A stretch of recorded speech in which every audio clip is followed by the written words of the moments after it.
Hey, data lovers, it's Jeff here with an I Love Data Fridays short. We have been getting a lot of questions about the hearing and recording sounds and words pilot study, so we thought it was a good to just review the study for everybody so we're all on the same page. As always, you can contact the help desk and we will help you through whatever questions that you have. So let's get to it and let's talk a little data here.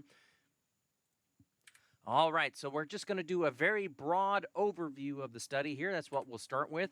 So IDEC will be selecting 300 schools to participate in the study. So for those who did it last time, you'll remember we had every school in the study. This year, we're just going to be selecting 300 schools to participate in the study. For schools that are selected, they will have two students. For schools that are selected, we will be using random sample students, and it will be two students per school. You may have seen somewhere that it had said two students per teacher. It is not. There will only be two students per school involved in the study, so you can break up however you want teachers testing those two students. Only random sample students will be in the study, so your reading recovery students will not be in if the school's selected. It only affects your random sample students. For schools that are selected, they will stop using the current hearing and recording sounds and words forms and begin using these pilot forms. There's 5 different pilot forms. But they will continue to administer the other tasks of the observation survey. Um, Teachers will, who are schools that are selected, the teachers at the school will administer 2 of the pilot forms at fall, mid-year, and year-end. So 2 forms at fall, 2 forms at mid-year, and 2 forms at year-end.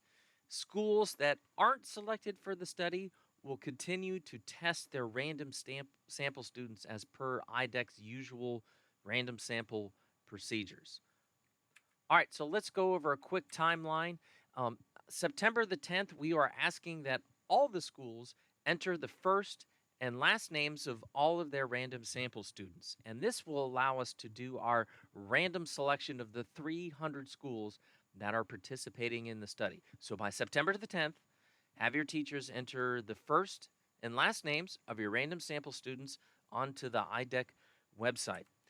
Then, on September 13th, IDEC will perform its procedures to select the 300 schools that will be participating in the study, and then we will send out notifications to you which schools have been selected. Now, a couple slides later, I will show you how you and your teachers can also see which schools are selected. Then we're asking by October the 20th for those schools that have been selected for the study to have their fall data entered. By February 25th, we're asking that the schools selected for the study have their mid-year data entered. And then finally, on June the 1st, we're asking that all of our schools participating in the study have their year-end data entered. So that is our timeline. Now, some of you have noticed or pointed out to us that we can't. You typically on the IDEC website, you can't enter student data until fees have been paid.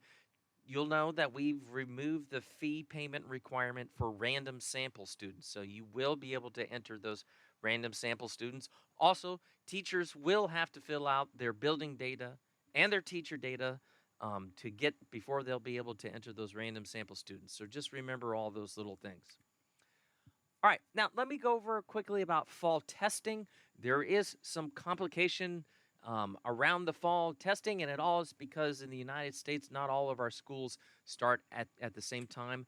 But in general, what we are asking is by September the 10th that schools have the names of their 2 random sample students enter in on the website. And if it is possible, wait to administer the tasks of the OS until after September the 10th.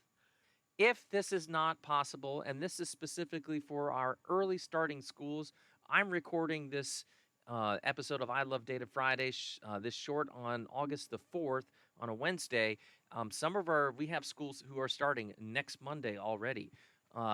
So if you're an early starting school, I understand that it is not possible to hold off till September the 10th because that puts you outside of your window. So for early starting schools, go ahead, Test your random sample students using the OS and the current hearing, recording, sounds, and words, and just hold on to the scores, but don't enter them yet. But for the rest of you who are starting more towards the end of the month or into September, just wait to administer the task of the OS until after September the 10th.